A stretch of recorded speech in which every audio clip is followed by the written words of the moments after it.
Assalamualaikum warahmatullahi wabarakatuh. Perkenalkan, kami dari kelompok 5. Di sini kami akan membahas materi seputar gangguan hematologi. Adapun anggota dari kelompok 5 yang pertama ada saya sendiri, R.A. Amiulandari Sedewo, kemudian ada Vivi Nandini, kemudian Anggraini Baktiar, Jihan Nadifa, Mutia Mutmainnah, Kusnimrod Liling, kemudian Aulia Marwan. Saya selaku pemateri pertama, saya akan membahas apa itu kimia klinik. Jadi, kimia klinik adalah ilmu yang mempelajari dan menganalisis zat-zat dalam cairan tubuh untuk mendiagnosis penyakit, memantau pengobatan, dan menentukan risiko pengobatan. Nah, cairan tubuh apa sih yang dimaksud di sini? Jadi, cairan tubuh ini yang dapat diambil dari tubuh manusia berupa seperti feses, urin, air liur, dan juga seperti sperma, bahkan keringat pun juga bisa.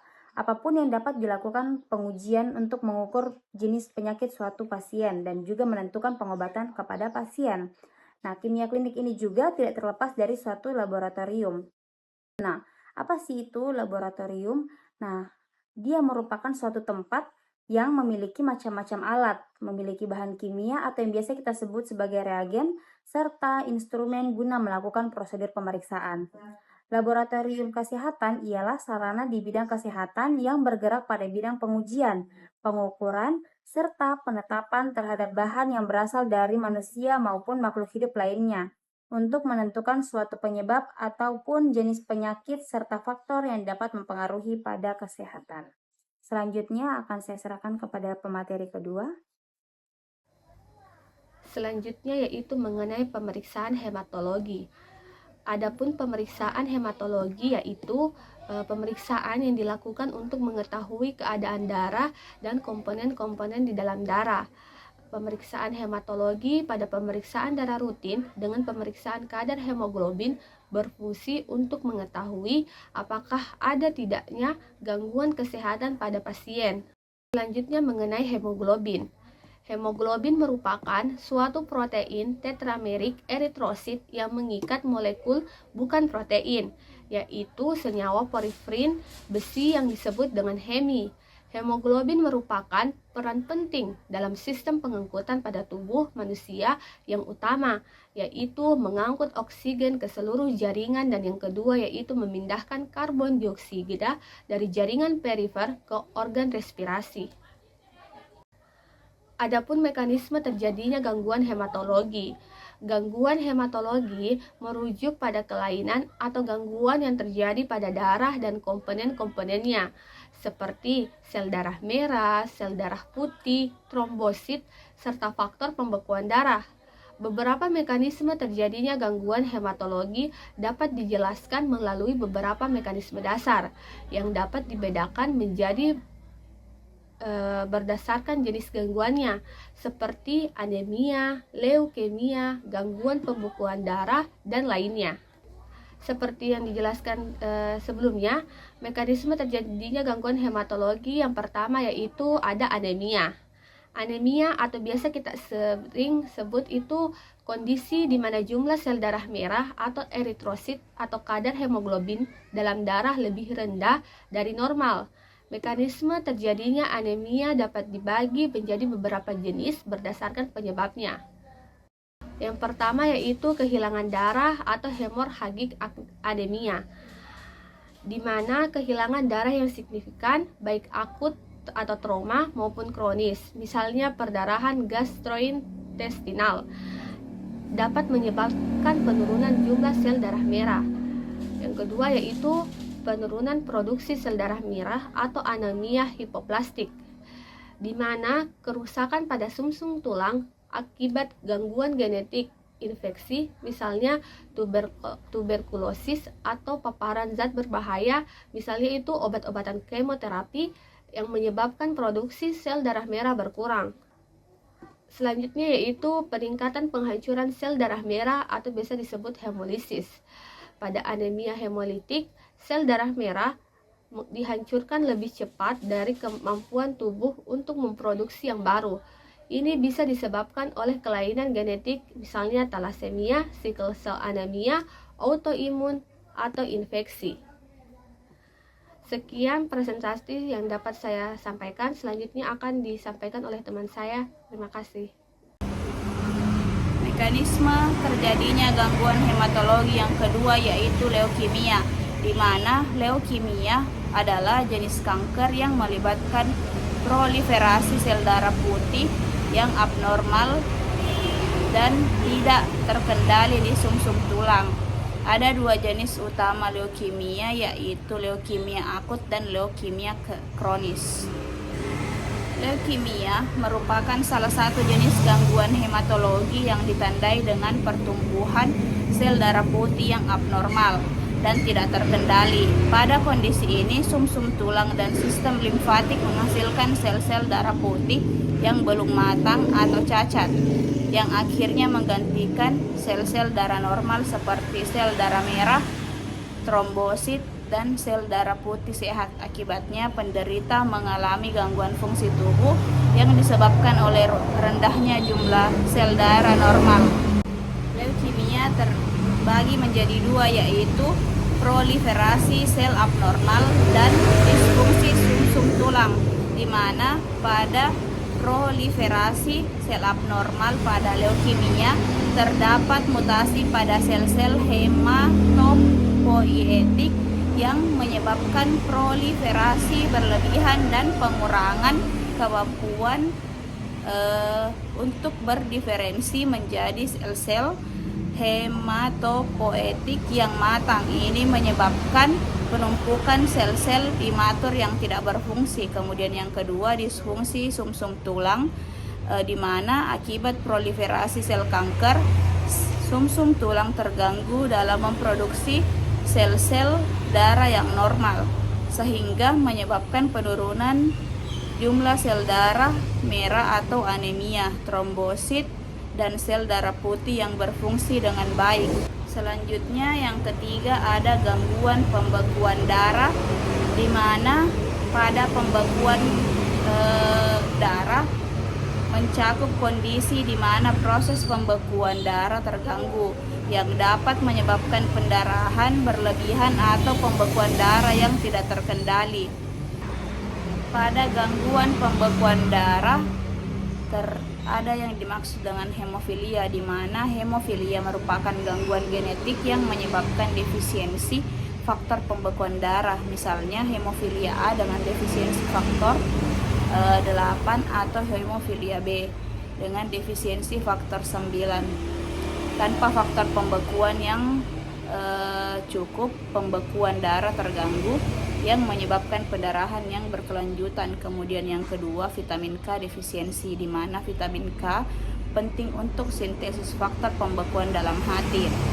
Defisiensi vitamin K misalnya karena malabsorpsi atau penggunaan obat antikoagulan dapat mengakibatkan pendarahan.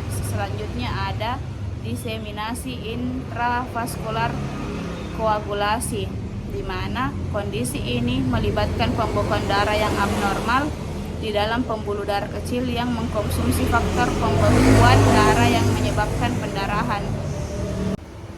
Mungkin itu saja yang sempat saya sampaikan. Saya serahkan ke pemateri selanjutnya. Terima kasih.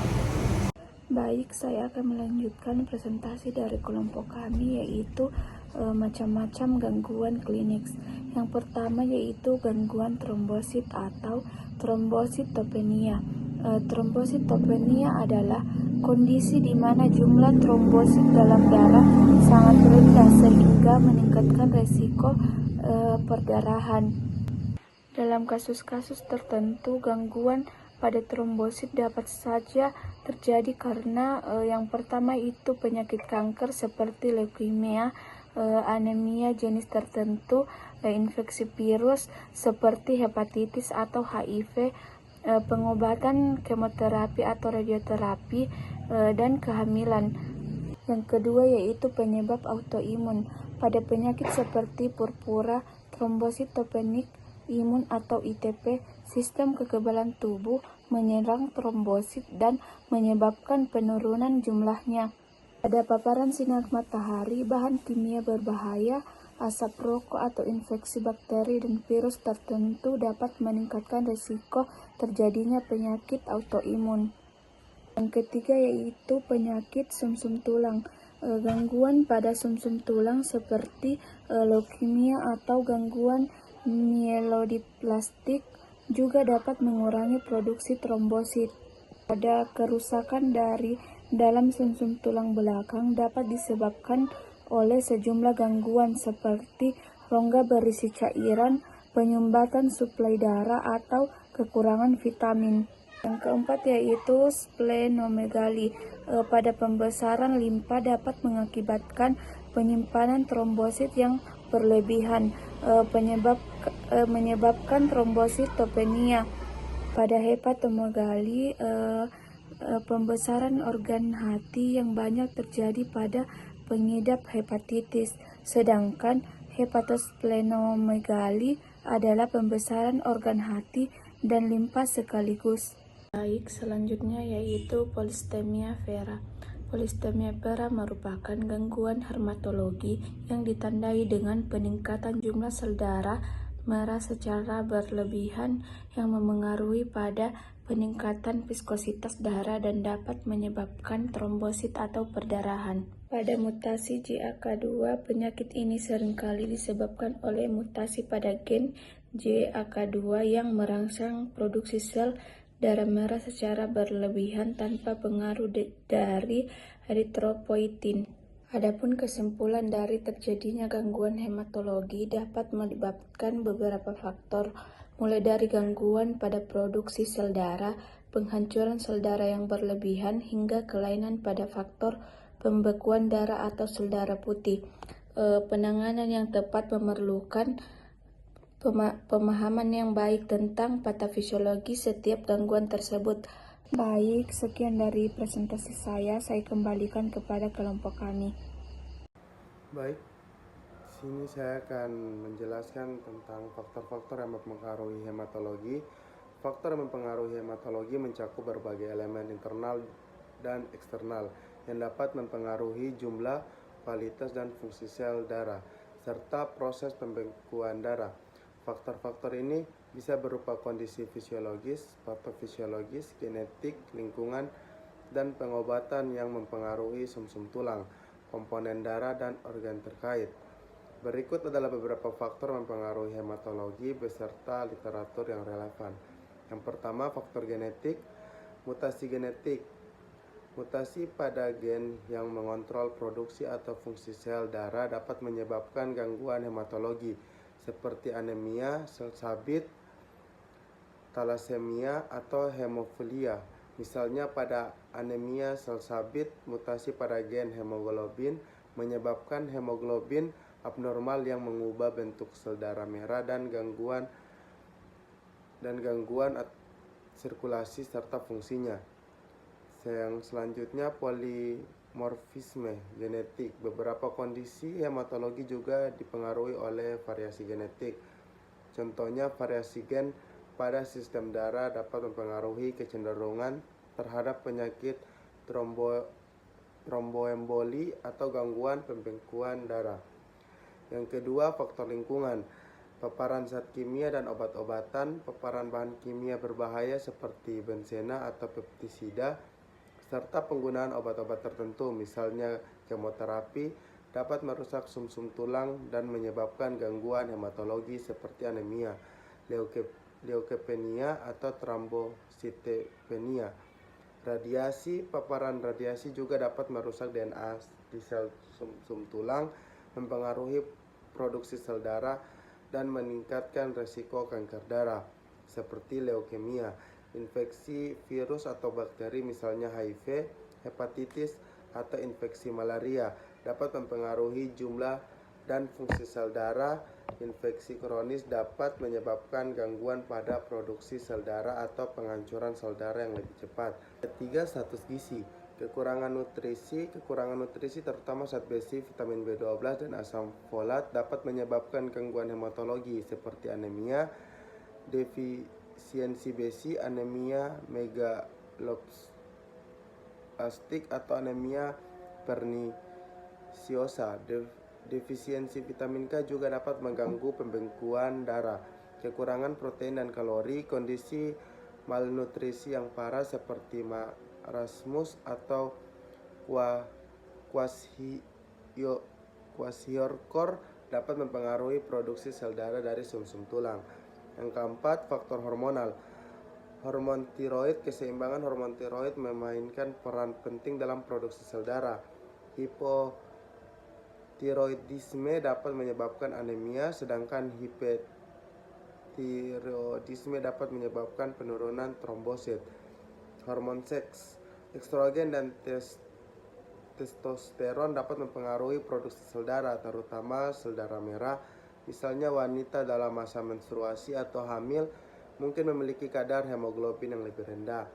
Yang kelima, penyakit dan gangguan medis. Penyakit autoimun, gangguan autoimun seperti lupus eritematosus sistemik atau SLE dapat menyebabkan gangguan hematologi seperti anemia hemolitik autoimun atau trombositopenia. Penyakit ginjal kronis menyebabkan penurunan produksi eritropoietin yang mengarah pada anemia. Kanker dan penyakit hematologi. Penyakit seperti leukemia,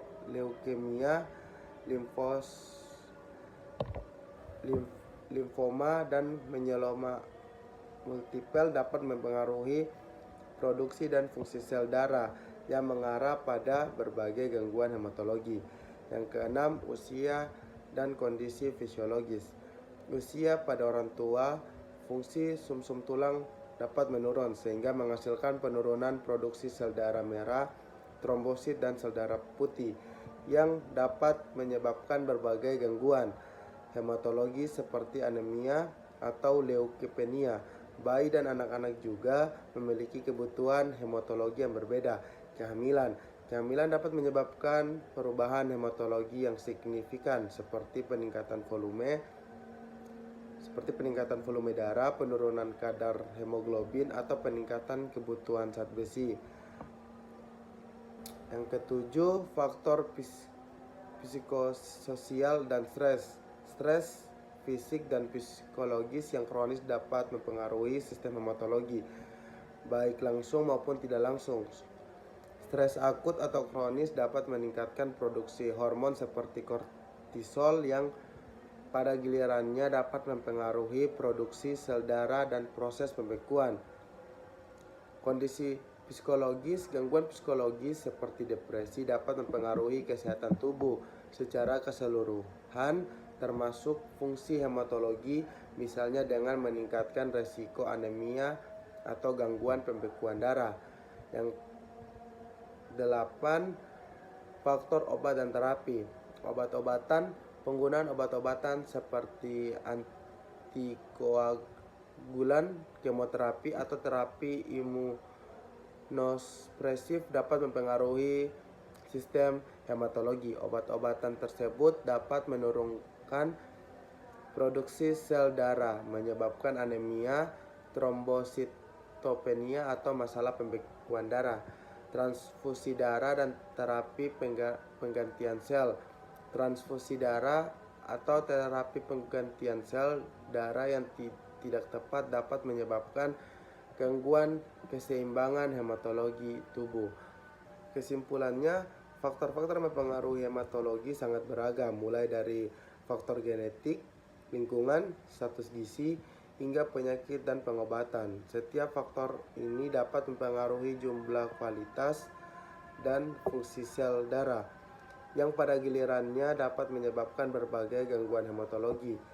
Pemahaman tentang faktor-faktor ini sangat penting dalam mendiagnosis, mencegah, dan mengelola gangguan hematologi secara efektif.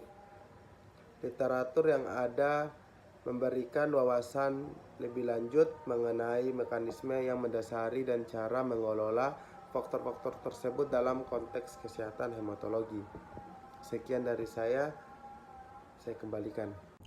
Baik, materi selanjutnya yaitu gangguan klinis beserta contoh, di mana contohnya ada 5. Yang pertama anemia, yang kedua limfoma, yang ketiga leukemia, yang keempat mieloma, dan yang terakhir yaitu hemofilia. Adapun penjelasannya yang pertama yaitu anemia, kondisi di mana ketika jumlah sel darah merah atau hemoglobin dalam tubuh di bawah batas normal. Anemia dapat disebabkan oleh berbagai hal seperti defisiensi besi, vitamin B12, folat, atau penyakit kronis. Yang kedua yaitu limfoma, di mana kanker darah yang menyerang sel darah putih dan berkembang di dalam sistem limfatik. Limfoma dapat menyebabkan pembengkakan kelenjar getah bening di leher, ketiak, dan pangkal paha. Yang ketiga ada leukemia, kanker darah yang terjadi ketika tubuh memproduksi sel darah putih secara abnormal dan terlalu banyak. Yang keempat yaitu mieloma, di mana kanker yang menyerang sel plasma, yaitu salah satu jenis sel darah putih di sumsum tulang. Mieloma menyebabkan tubuh memproduksi protein berlebih yang dapat merusak organ tubuh seperti tulang dan ginjal. Yang kelima yaitu hemofilia, di mana kondisi ketika tubuh kekurangan faktor pembekuan darah sehingga penderitanya mengalami pendarahan yang lebih lama saat terluka. Materi selanjutnya yaitu pemeriksaan penunjang yang dapat dilakukan dalam mendiagnosis gangguan hematologi. Berikut ini adalah beberapa pemeriksaan penunjang yang dapat dilakukan dalam mendiagnosis gangguan hematologi. Yang pertama yaitu hemoglobin, Hb, dan hematokrit atau HT, di mana tujuannya yaitu mengukur kadar hemoglobin dan volume sel darah merah dalam darah. Pemeriksaan ini sering digunakan untuk menilai anemia atau kelainan dalam jumlah sel darah merah. Yang kedua yaitu hitung darah lengkap, HDL atau Complete Blood Count atau CBC. Tujuannya menilai jumlah, ukuran, bentuk, dan proporsi sel darah putih dan sel darah merah dan trombosit, di mana pemeriksaan ini sering digunakan untuk mendiagnosis anemia, leukopenia, atau trombositopenia. Yang ketiga yaitu retikulosit, di mana tujuannya mengukur jumlah retikulosit dalam darah yang memberikan indiksi tentang produksi sel darah merah atau sumsum tulang. Pemeriksaan ini dapat membantu dalam mendiagnosis anemia regeneratif atau dekompensasi sumsum tulang. Yang keempat yaitu tes fungsi ginjal dan hati. Tujuannya pemeriksaan ini seperti kadar kreatinin, urea darah atau BUN, dan tes fungsi hati ALT, AST, membantu mengevaluasi status ginjal dan hati yang dapat terpengaruh pada gangguan hematologi tertentu, misalnya anemia uremik pada pasien gagal ginjal. Yang kelima yaitu uji koagulasi. Tujuannya tes seperti waktu protrombin, aktivasi waktu tromboplastin parsial, dan INR digunakan untuk mengevaluasi fungsi koagulasi yang penting dalam diagnosis gangguan pendarahan seperti hemofilia atau penyakit von Willebrand. Poin selanjutnya dari pemeriksaan penunjang yang dapat dilakukan dalam mendiagnosis gangguan hematologi yang keenam yaitu tes ferrokinetik seperti ferritin, transferin, dan saturasi transferin. Tujuannya digunakan untuk menilai status besi dalam tubuh dan membantu mendiagnosis anemia defisiensi besi. Yang ketujuh yaitu pemeriksaan sumsum tulang atau bone marrow aspiration dan biopsi. Tujuannya, pemeriksaan langsung dari sumsum tulang digunakan untuk mendiagnosis gangguan hematologi seperti leukemia, limfoma, aplasia sumsum, atau myelodysplasia. Yang kedelapan yaitu tes sickle cell atau hemoglobin S electrophoresis. Tujuannya digunakan untuk mendiagnosis penyakit sel sabit atau hemoglobinopati lainnya. Yang kesembilan yaitu pemeriksaan molekuler dan genetik seperti PCR dan FISH. Tujuannya tes genetik seperti PCR dan FISH ini digunakan untuk mendiagnosis kelainan kromosom atau mutasi genetik seperti pada leukemia atau kelainan genetik lain yang menyebabkan gangguan hematologi. Yang ke-10 yaitu pemeriksaan protein serum seperti imunofiksasi, protein total, dan elektroporesis protein. Tujuannya untuk mendeteksi kelainan dalam protein darah seperti pada myeloma multiple atau limfoma. Yang ke-11 yaitu pemeriksaan kromosom atau cytogenetic studies. Tujuan dilakukan pemeriksaan ini untuk memeriksa kelainan kromosom pada pasien dengan leukemia atau sindrom myelodysplastic. Yang ke-12 yaitu tes penanda tumor seperti LDH, beta 2 mikroglobulin dan lain sebagainya. Tujuan dilakukan pemeriksaan ini untuk membantu mendiagnosis dan pemantauan penyakit seperti limfoma atau myeloma multiple. Yang ke-13 yaitu pemeriksaan mikroskopik sel darah. Tujuan dilakukan pemeriksaan ini untuk mengevaluasi morfologi sel darah seperti sel darah merah yang berbentuk aneh, sel darah putih atau trombosit yang abnormal yang dapat membantu diagnosis anemia hemolitik atau gangguan lain seperti leukemia atau gangguan koagulasi. Yang ke-14 yaitu flow cytometry. Tujuannya untuk menganalisis fenotipe sel darah dengan cara mengidentifikasi marker permukaan sel pada sel darah yang sering digunakan untuk diagnosis gangguan hematologi seperti leukemia atau limfoma. Adapun interpretasi pemeriksaan lengkap yang mana referat ini membahas interpretasi hasil hematologi analyzer. Alat ini dapat menghitung sel darah, hemoglobin, dan parameter lainnya secara otomatis. Selanjutnya yaitu hasil pemeriksaan lengkap gangguan hematologi. Hasil pemeriksaan lengkap gangguan hematologi dapat menunjukkan berbagai kondisi seperti anemia, infeksi atau keganasan sel darah putih. Yang pertama yaitu hemoglobin atau Hb dengan nilai normal 14 sampai 16 gram per dl, yang mana pasien yang memiliki hemoglobin atau Hb yang rendah menandakan bahwa dia sedang mengalami anemia. Selanjutnya leukosit dengan nilai normal 5.000 sampai 10.000 per mikroliter. Leukosit yang tinggi di atas 50.000 menunjukkan adanya infeksi atau keganasan sel darah putih.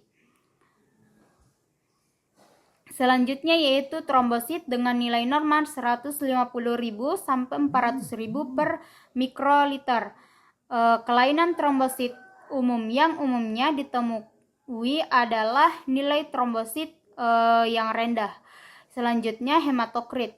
Kadar hematokrit yang rendah dapat menunjukkan kurangnya zat besi dalam tubuh. Kadar hematokrit tinggi dapat menandakan bahwa tubuh sedang mengalami dehidrasi. Yang selanjutnya yaitu MCV, MCH, dan MCHC. Yang mana hasil yang rendah dapat menandakan bahwa seseorang terkena anemia defisiensi zat besi, thalassemia, dan anemia sel sabit. Mungkin itulah pemaparan materi dari kelompok kami. Selanjutnya saya serahkan ke moderator.